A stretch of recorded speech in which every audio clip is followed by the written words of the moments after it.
Jadi Salafi Wahabi itu mereka berkeyakinan bahwa Allah Subhanahu wa taala itu punya organ. Ada organnya.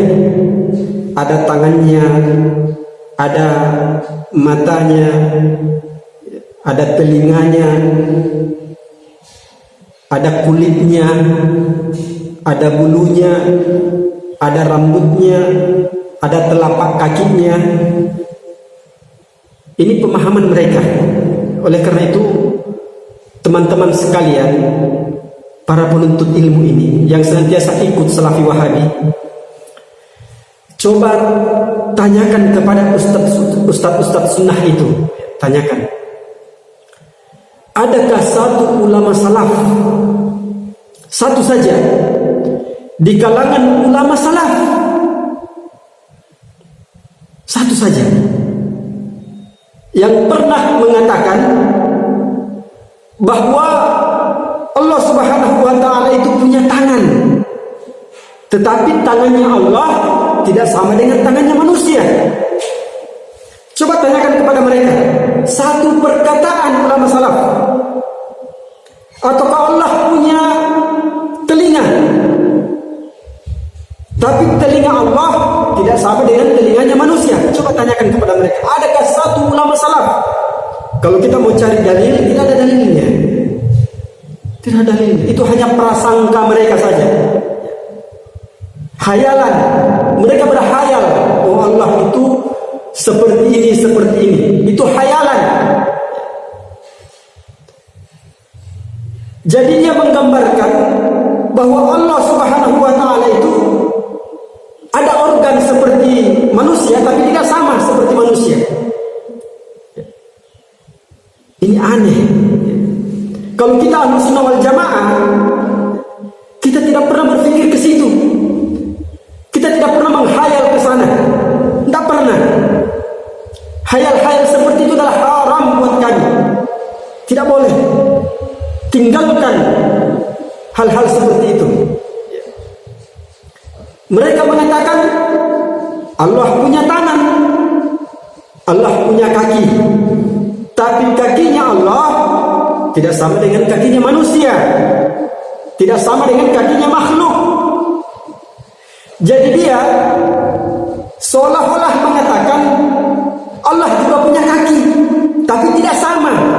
Berarti dia sudah menyerupakan Allah dengan makhluk. Ya, coba perhatikan. Dia mengatakan Allah punya kaki, Allah punya kaki. Ini sudah menyerupakan. Ketika dia mengatakan Allah punya kaki, itu sudah menyerupakan dengan makhluk. Hanya saja kata mereka, kaki Allah tidak sama dengan kakinya manusia. Ya, itu sudah menyerupakan Allah dengan makhluknya. Padahal Allah tidak serupa dengan makhluknya. Laisa kamitslihi syai'. Ya. Lalu kemudian yang kedua, mereka senantiasa menyebarkan fitnah di kalangan jemaatnya. Ya. Mereka selalu menuduh kita, katanya, kita itu senantiasa berkata Allah itu ada di mana-mana. Ini ucapan dusta yang ditujukan kepada kita, yang disampaikan kepada orang-orang yang baru belajar. Namanya orang baru belajar, ya mereka terima saja. Orang yang baru belajar ini orang tidak paham agama sama sekali. Pengikut-pengikut mereka itu dari berbagai latar belakang yang berbeda-beda, yang tidak paham agama. Pengikut mereka itu bukan orang dari pondok pesantren, bukan. Ya. Para penuntut ilmu di kalangan mereka itu ada yang pedagang, macam-macam profesi mereka. Bukan background mereka dari pondok pesantren, bukan. Kalau mungkin ada, mungkin hanya 1-2 orang saja. Tetapi kebanyakan dari mereka itu dari orang awam. Mereka mendengarkan. Kata mereka, kita ini kalau ditanya di mana Allah, aina Allah, kata kita, itu jawab mereka, kata mereka, Allah ada di mana-mana. Itu Itu yang dia sampaikan kepada murid-muridnya, para pengikutnya, para jemaatnya. Padahal para masyayikh kita, para kiai kita, para ulama kita, para imam mazhab tidak pernah berkata seperti itu. Tidak ada satu ulama pun di kalangan ahlu sunnah wal jamaah yang pernah mengatakan Allah itu ada di mana-mana. Ya, saya tantang ustaz-ustaz sunnah ini. Saya tantang. Coba tunjukkan satu saja dari ulama kami, ulama salaf atau ulama ahlu sunnah wal jamaah yang pernah mengatakan bahwa Allah subhanahu wa ta'ala itu ada di mana-mana. Tidak pernah. Justru mereka, ya. Coba sekarang kita bertanya kepada mereka, di mana Allah? Aina Allah? Apa jawab mereka? Yang pertama, dia akan menjawab, kalau kita kasih ayat, innallaha ma'as sabirin, sesungguhnya Allah bersama dengan orang-orang yang sabar. Apa kata mereka? Ayat ini difahami secara zahir bagi mereka. Terjemahan, Allah bersama dengan orang-orang sabar. Maka menurut mereka, zat Allah itu bersama dengan orang sabar. Itu menurut mereka. Ya. Karena tidak bisa ditakwil. Allah bersama dengan Nabi Musa ketika Nabi Musa dilempari batu oleh kaumnya, dan pada saat itu Nabi Musa bersabar, maka Allah bersama dengan Nabi Musa. Allah bersama dengan Nabi Ayub ketika Nabi Ayub diuji oleh Allah Subhanahu wa ta'ala dengan penyakit yang berkepanjangan.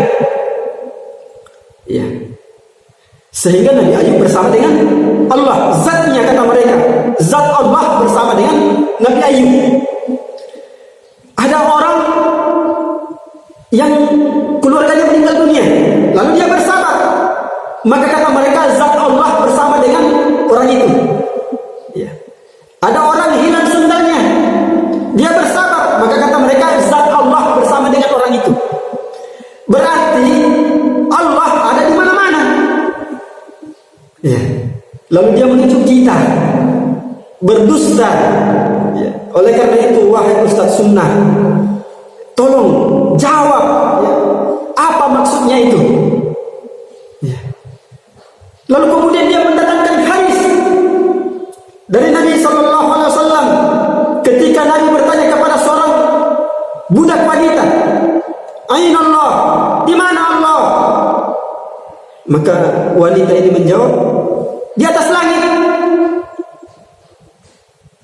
Lalu Nabi mendiamkan. Apa kata mereka? Berarti Allah ada di atas langit. Langit yang keberapa? Langit yang keberapa? Langit pertama kah? Langit kedua kah? Atau langit ketiga? Kita ambil kesimpulan langit pertama. Karena di atas langit, berarti di atas langit yang pertama. Karena dia tidak menyebutkan di atas langit yang kedua. Tetapi di atas langit berarti di atas langit yang pertama. Berarti jawaban yang pertama ada di bumi.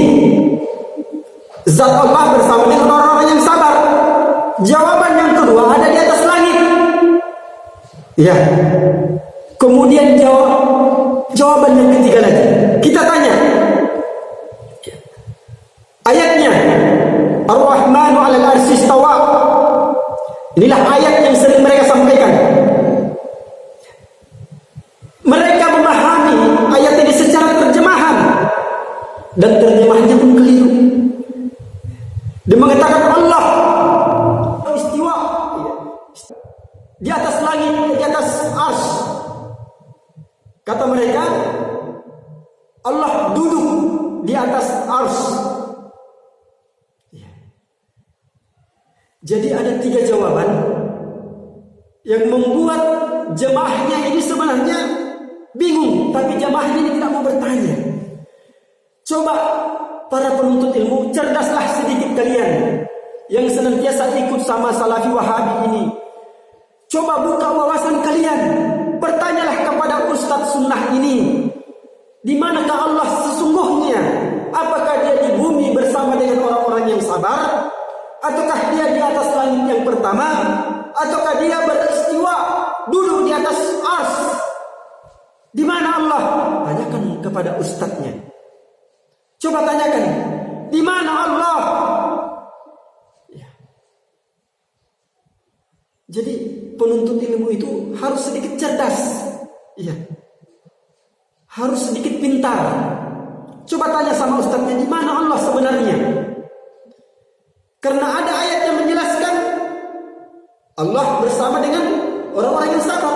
Innallaha ma'as-sabirin. Ya, Allah bersama dengan orang-orang yang sabar. Lalu kemudian hadis menjelaskan budak wanita ditanya, dia mengatakan di atas langit.